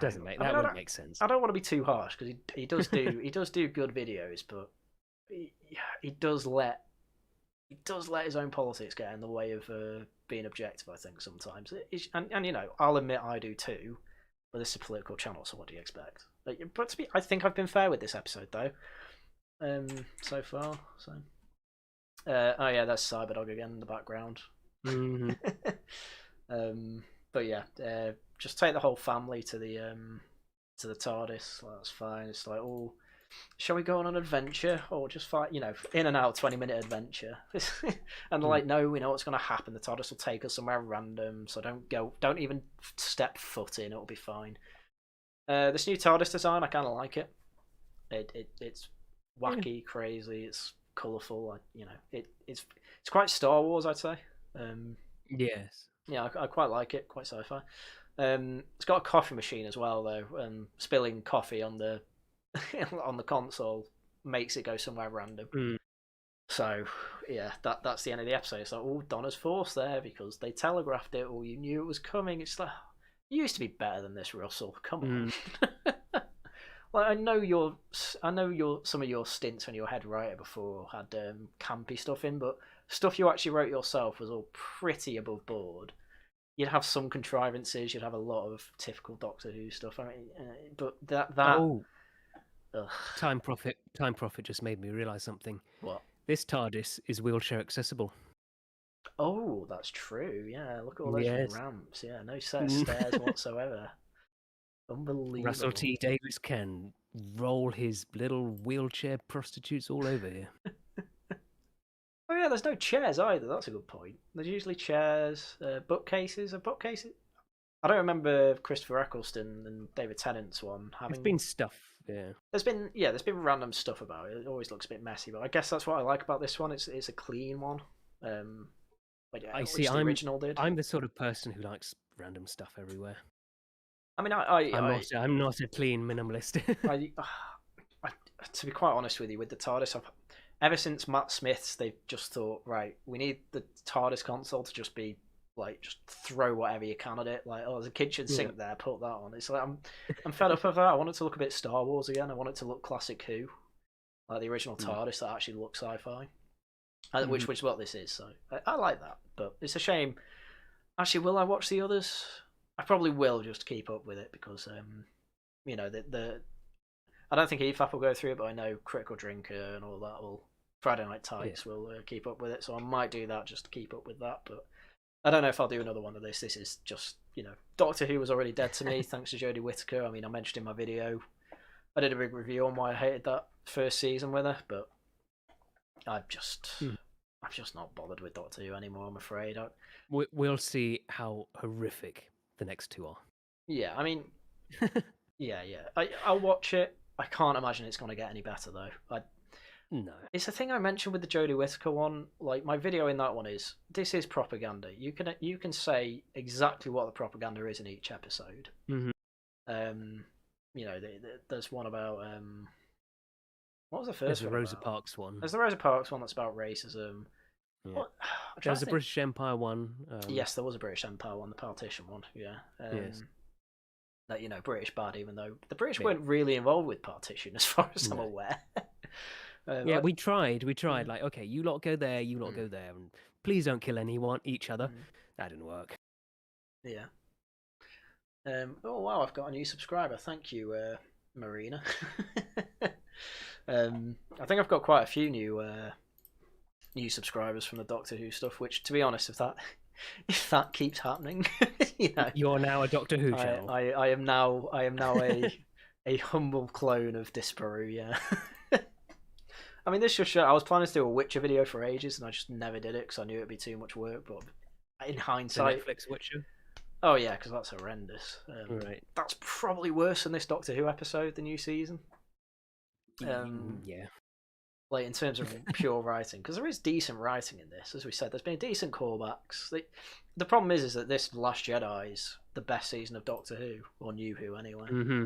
It completely retcons it. You've basically been shown. We may as well go back to it. You were shown here that all of that, David Tennant crying, him saying, I don't want to. Well, he's always going to die and say, I don't want to go. But the whole sad leaving of Bernard Cribbins, Wilfred, sorry, it just wasn't needed. And we didn't mention that actually, because Bernard Cribbins did have a few shots before he died to be in these specials, because they say, oh, he's 90 odd and in a home being looked after by UNIT. And all I could think was, just reshoot it, just rewrite it, just say he's dead. Mm-hmm. It's fine. Yeah. I mean, yeah, like I think it'd be better for him. It's because I just feel uncomfortable knowing he's dead and they're still going in on it. It's not. Yeah, I mean, great. Yeah, it's like, I don't know. You can't have someone die. It's weird. Yeah, it's been. I mean, we were uncomfortable with Star Wars with it when they had they forced those Carrie Fisher scenes in. It's just like, just have a die off screen. Yeah, you're gonna have to don't have the orange alien say, oh, she knows what she has to do and she just goes off and dies for no reason. Because in this one, it's just, it depends what they shot of it. I mean, it might be good, but I just think if he's died, you don't know what he will have said with it. It's like, oh, I'm gonna die soon, put me in anyway. So if he said that, fair enough. But I don't know. It just feels still bad doing it. But I don't know what's happened behind the scenes, so don't want to comment far too much on it. But yeah, I guess this episode made me transphobic. Yes. Because I am constantly told trans women are gods, well, trans people, sorry, are gods. I do find it funny that they have to constantly push it's the male to female one. I rarely see in media trans men. No. And it's because they're not the hot topic, really. No one really cares that there are trans men. Yeah, exactly. Because it's like Elliot Page. Yeah. When like it's just so pathetic. Yeah, you can. The main, just on the face of it, the main reason that trans women are in the news everywhere is because they, especially the fake ones, are very threatening to women. Yes. And the women are the TERFs especially are letting us know that. And a lot of normal people are saying, yeah, I can understand why. Look at all these rapes that are happening in prisons. Yeah. It's whereas if Elliot Page tries to rape you in the bathrooms, it's just not going to happen, is it? No. She's blows my mind. I watched Trailer Park Boys and Ellen Page is in that at like age 11. Right. Yeah. And I'm just like, you just look like a really nerdy guy now but with an old woman face. It's not great. But no one cares that he's done that. I mean, I know he's in a perfume advert at the moment, or a fragrance advert or something, with like two other people that are, a man and a woman. It's like the weirdest threesome advert you've ever seen. But I was just like, oh, that's Elliot Page or Ellen Page or whatever you want to say. You don't look good. You're not making me want to buy this fragrance. I'm not gonna lie. Well, I've never seen a good fragrance advert for me, to be fair. But I've not seen him in any like major films since transitioning. Or her. But I don't care. I think there was that Netflix show. I think which he started out as Ellen Page, Yeah. but now he's Ellen Elliot Page, Yeah. and I think during that show they just like they have the character go, "Oh, I'm a man now," and all the family just go, "Oh, that's great, wonderful," and just carry on. I mean, it's how they constantly have to do it. I mean, I'd love to see a show made by someone woke or someone progressive or whatever you want to say. Actually, try and write a character that isn't accepting of their child becoming trans, and actually try and make a fair representation of it. I'd love to see them try and do that, but as Jonathan Haidt in his book explains, they can't put themselves in conservative or normal people's shoes because they just don't have the understanding. I think they might have been trying to with the grandmother during the kitchen scene when she's going, "Oh, is that sexist of me to say that?" But like, she's still accepting. Yeah. She's still accepting it. It's not like but she said. she does make the mistake and accidentally says, "I never said that when he." Oh, I'm sorry, as Donna scowls at her. That's what I mean, though. She's not saying like, oh, it's No. ridiculous she's done this. Like, you're never gonna see that. And it's because, well, they just want to pretend that people like that don't exist or are evil. Yeah. Which I'm not. The Meep is the most evil when says he's a weird child. You're weird. Another thing we should probably mention, by the way, Rose is supposed to be. I don't even. Everyone's saying she's supposed to be 15. I don't think she is, or he is. I don't care, because because Donna explicitly says, "Oh, it's 15 years ago when the weird thing happened." She is in school though. Eh? Yeah, that Rose is still in school. Yeah, I know that. There was the line when she's going, in the TARDIS, I think. Okay. I have to tell Rose that they're terrible at acting. I just don't know how to say. I was thinking, is this a third wall break here, like to try and diss this actor? Oh, who knows? Who knows? We noticed through this whole episode that they can't act. Yeah, the only reason I'm bringing up the age though is because obviously Rose's actor's 20. Yes. And so I know like it's a hell of a push to try and convince me he's 15. But that's the thing. I think realistically it should be younger because Donna explicitly says like, oh, it's been, or the doctor says it's been 15 years since the big event happened, or I lost my memory or whatever. Yeah. So if it was she 15, didn't get pregnant instantly. She didn't get pregnant instantly. I doubt Sean and her dated for a week and then decided to get married. And even if they did, they needed to consummate on that day. Yeah. For this to be even about possibly be 13 is more likely. I'd even go lower as 12, but it's never going to happen. But then again, we are forgetting that she has a lot of testosterone in her. So, that could be it. Yeah.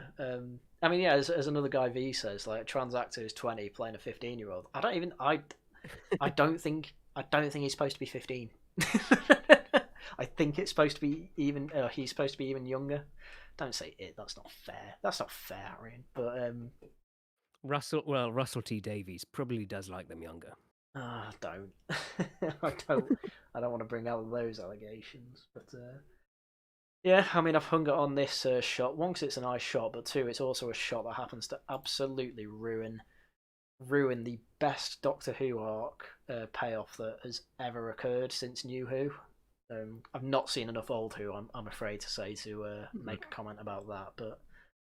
But Donna, Journey's End, that episode, it was, as far as I'm aware, just Doctor Who perfection. Like Russell T Davies did a really good job of it, and in this one, all to say trans people are gods, he's ruined it. Yeah. And that's why I'm transphobic. It's one thing if it's another writer who goes and screws up your stuff, but he did it himself, which is even worse. Yeah. Well, so I guess at this point we may as well round up. I mean, my thoughts on the episode. Well, no, you do your thoughts on the episode first and give it a rating. Do it out of 12 since Prop Horror Show will watch this through and want the reference.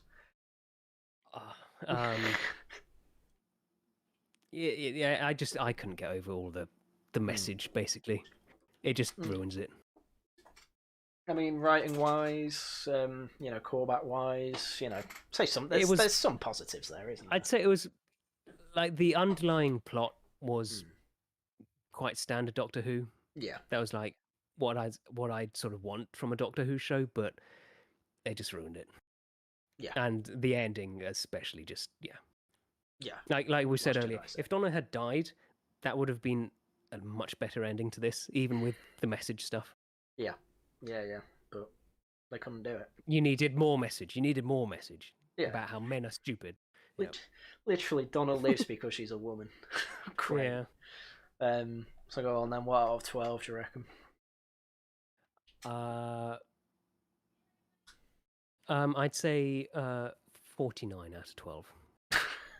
I'll take that as a 5 or a 4. Yeah. 4, right? Okay. Yeah, I mean, my perspective again, pretty similar. A lot of the message in there, to the point where it's obviously the core of the story, and I mean, if you make it a plot point, if you make someone's identity the plot point, the last thing you should really do with it is deify it. Yes. Because that's really dangerous for anyone watching, because people that aren't trans are going to say, oh, wow, I'm inferior. Especially if you're a child, you're going to think, am I inferior because I'm not trans? And this genuinely, I mean, someone, VP made fun of me on Twitter for it. I basically said, like, I wouldn't care about Doctor Who if it wasn't one of Britain's biggest cultural exports. Yes. Because if you keep having this messaging, it is gonna screw people's perspective up on life. And he replied with a meme where it's like someone at a therapist saying, "Oh, I turned trans because of Doctor Who," and I just said, "Look." Like, I go through it in my video. Like, there's a Guardian article with the comments that are basically saying that. Yeah. I saw some of the comments going like how their non-binary child was in tears and so happy with this. Yeah. And it's like, oh, my daughter's texting their non-binary friend. It's like, oh. Yeah. No. You're magical. Did you know you're magical? Yeah, you're a god. So that's the other thing. This propaganda is actually unironically dangerous. Like, you're probably got to see more references to GIDS, the Gender Identity Clinic in the UK, which is improving, but I've said it before, I'll say it again. When you've got bulimic people or anorexic people, you don't play into their, for lack of a better term, delusion. You don't let them keep being bulimic. You don't not let them eat. So I don't understand when it comes to trans people, all of a sudden you've got to be on every hormone blocker under the sun. Yeah. Also, I've never heard why. Okay, so say you like Jason Rose here. Like, why don't you give Jason some testosterone instead of estrogen? Well, because they're trying to make him a woman. But like, isn't that the more sensible thing? Isn't that a lot easier if you are going to stuff hormones in them? But I don't know enough. But if someone's like morbidly obese and has body dysmorphia about it, or if someone's anorexic, the more likely one's obviously anorexic. Do you give them anything other than supplements? Do you give them drugs? I don't know. My brother used to. Well, you don't. Go on. You don't deal with those with hormones, though. No, true, but I mean, any sort of drug. I mean, I get, obviously, if they've got depression, you give them stuff for that. Which, even that, I'm a bit kind of. Is that good in every case? But I've not got as much of a problem with that because it's supposed to be antidepressants. But I mean, you got to bear in mind as well, estrogen was given to gay men back in the 50s as punishment. Yes. It was either take that or go to jail, and then for some reason, I think we're giving it kids. I think now. I think some of the stuff they give them is the stuff they use to chemically castrate rapists. I wouldn't be shocked. Yeah. And like, okay, so you got some young teenage boy. He's not thinking he's very manly. Why not give him some testosterone? Yeah, make him angry. Wouldn't that work better? Again, why give him anything unless there has been found to be a ridiculous imbalance? I guess, but because we do give hormone blockers to kids, but that's if they start puberty at 8. Yes, because it's way too early and it can cause issues. And then we come off them. Yes. Yeah. Whereas if like there's nothing wrong with a kid going through puberty at 14, 15. But when they're supposed to. Mm-hmm. yeah, exactly. Anyway, we've talked enough about trans kids for my for my summation. The unit, everything they do, they don't do anything clever in this. They don't seem like an elite force. It's very annoying. Don't mind the chief scientist being in a wheelchair. I just think it's ridiculous she's there as a first responder when she actually says, "Oh, I'm going to slow you down. Just go ahead." It's like, yeah, you shouldn't even have been in the building. Something this episode has made me do, though, is I'm now scared of people in wheelchairs. Well, because they might have RPGs in them. Yeah. Never know what they're going to put up. That's the most ridiculous part. You've got, like, what if it goes off in the wheelchair? Like, I know she can't use her legs, but it'll blow them off. So, but yeah, I don't care that she's in a wheelchair. I don't care that she crossed her legs because she is actually paralyzed in real life. Well, not paralyzed, but she can't walk in real life. So that's as realistic as it gets. Sean was just a non-character. He's literally just there to say to kids, this is how you should be as a dad. Just be completely submissive and never have an opinion other than women are great and trans children.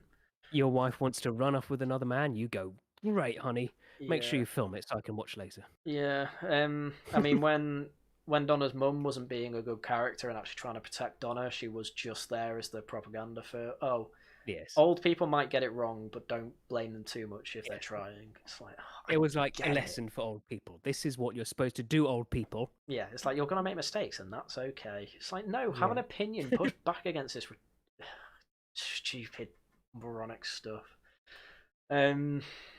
Yeah, CGI was all pretty good apart from the spaceship, I'd say. I don't know if the dagger drive was in the original comic, but my god, the mechanics of that are just ridiculous. How does it repair roads? When it is that good geology? No. When you break rock apart like that, it just comes back together, right? It's a bit like shattering a teapot into 1,000 pieces. You're never gonna put it back together. I having said that, the good things, I did like the idea of passing on kind of genetic memory of time of the Doctor to Rose, and it's like, the shed reminded her of the TARDIS. You can toys say were that's cool. like time TARDIS magic, whatever. Well, it's no different to the bleeding effect from Assassin's Creed. Well, a lot of people buy that. I buy it, so yeah, nothing wrong with that.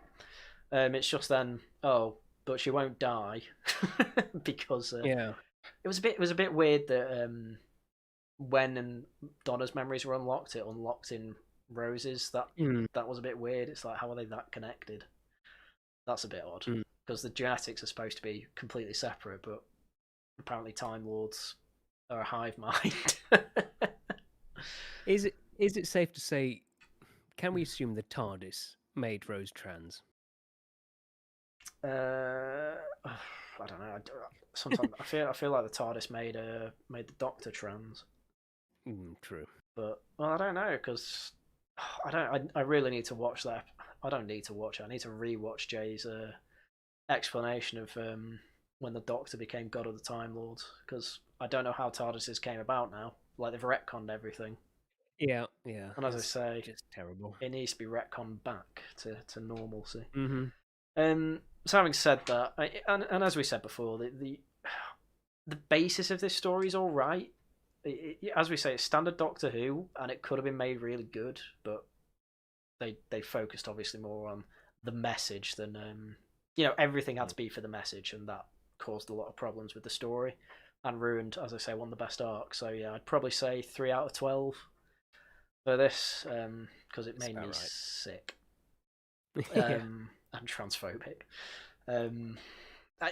Because as I say, there's some good stuff in this. It's mainly more on the ideas side than execution, and yeah, they botched the execution to tell me trans people are great. So don't know if I'll watch next week. I probably will, as I say, but I'll probably watch it in the background. I won't give it any serious thought. I don't think I'm going to do another stream on this like this, because the main reason I wanted to do it was to whinge about this scene, because this scene I don't think I'll ever forgive Russell T Davies. I used to think, they'll get him back, he'll do a decent job of it, and then he started saying Davros should never be in a wheelchair again, and then I thought, oh no, I've made a huge mistake. I even saw some wheelchair people saying that they actually liked Oh yeah, Davros in a wheelchair. yeah. I cover that in my video as well. It's like, oh, look, Russell T Davies. Davros was never in a wheelchair. It's a life support No, system, yes. and no one thought because of Davros all wheelchair people were evil. You've ruined his character. Tough, great. that, Yeah. it. And the Nazi uniform, ugh, Yeah. just so Well, the useless. the Nazi uniform's fine because the Carleds did wear Nazi uniforms originally, and he is a Carled, so no Okay. problem with that at all. It's just all he had to say was, "Oh, we want to see Davros in the past as he's initially trying to make his prototypes," but no, they don't do that. They just say, "Yep, we're never seeing him in that wheelchair again." Yeah. Okay, I won't watch Yeah. it then. I guess the last thing we should say is that yes, as far as I'm aware, the overnight figures were just over 5 million. There was an article saying, "Oh, this broke records." It broke. It broke. Well, no, it broke records for the night alone. It was like, oh, it beat "I'm a Celeb" by 100,000. It's like, oh, it's the best. It's the most watched one since 2019. I was like, oh, since it went terrible, yes. Yeah. But even that was a lie in the article because I looked at the overnight view or the ratings anyway, the viewing figures from Wikipedia, and it's the second worst one ever. Right. Only beaten out by Jodie Whittaker's last special on New And that's Year, even so. with bringing back David Tennant and stuff. Yeah, exactly, which people knew about as well. So yeah, it's not very good. Doctor Who isn't being revived. It needs to be cancelled again, frankly, and when they bring it back, retcon everything.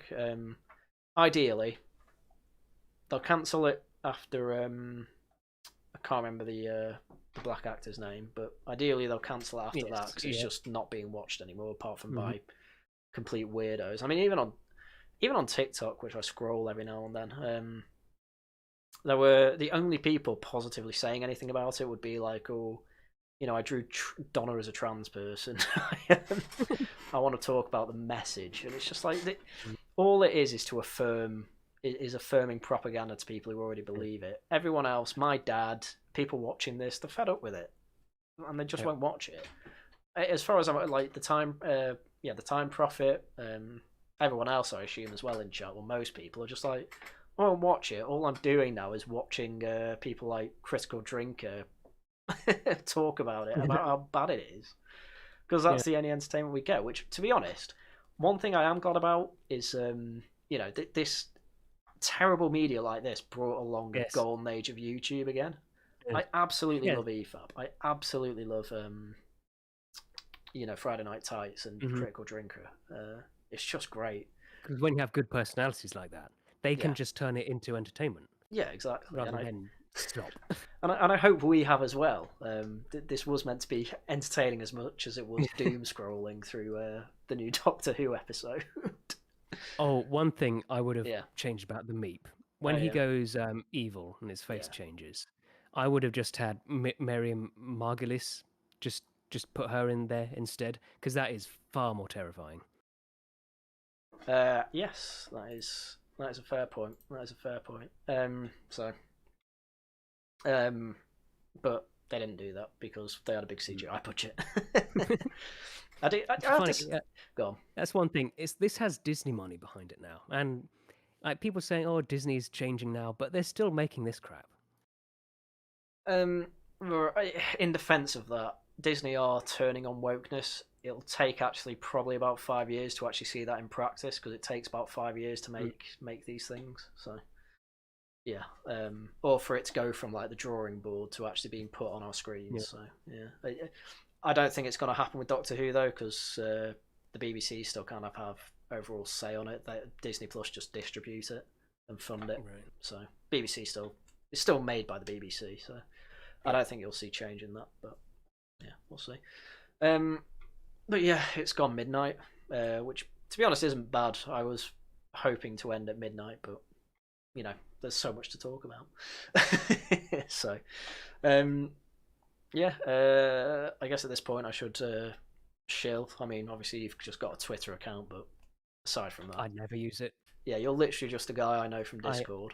I am your minion. I am the most wretched form of life. Yes, exactly. But yeah, I mean, for those who don't know, every Tuesday on the Wellington Project channel, which is linked below, I do a news roundup show with Tharium's now a co-host on it, along with Youth Pastor. Two no names that you won't know, but I'm on it, so there's that. Well, yeah, we just go through big stories of the week happening in Britain and talk about it, laugh about crazy things going on, and try and not self forever sleep about Clown World. So that's every Tuesday on the Wellington Project channel. If you want to join the Wellington Project Discord, link for that is down below as well. It's a decent Discord where we get into plenty of arguments and discussions, and we've had a lot to talk about Doctor Who as well, which is part of the reason I did this stream. Wednesdays I'm on Tailed Features channel every week at 8:30, just looking at funny stories from the UK. It's a bit more light-hearted, and I don't know if you watch it, Tharium, but some crazy things are said in there. Yes. I said something really stupid yesterday. I said, "Oh, let's call it the F Kids episode." Yes. It's like let's not call that, it Haryan. Yeah. And then and then finally, obviously, laughing at the Guardian every 2 weeks, but I'm not doing it 3 weeks in a row because of Christmas coming up, so I'll take a break. But tomorrow I've got two big guests. I've got Dev coming on, and I have the Little Platoon coming on. So it's a big old episode, that. So do catch that. It'll be obviously mon politics, but laughing at the Guardian, you know what it's like. It's just crazy, just crazy. So yeah, that's everything that's coming up, and obviously I'll still keep trying to make 2 videos a week. Obviously only 1 video this week, so I'm doing extra streams. And I'm pretty sure people will be pretty happy with a 2-hour stream rather than a half-hour video, maybe. Because I think we had fun. I think we enjoyed talking about Doctor Who tonight, yeah. So yeah, with that, I would like to thank you very much, chat, for joining in. I hope to see many of you tomorrow evening for laughing at the Guardian. The Guardian haven't really written about Doctor Who, but I'm hoping they come out with something tomorrow because of the amount of... there has been a fair amount of Twitter backlash on this. It's not done very well in viewing, so... The Guardian will be a good farm for that, if they do write something. You'd hope so. So, yeah. Anyway, with that, that's everything we had for you today. So thank you for coming on, Tharium. Thank you. Yes, and to you, chats, thank you very much for watching, and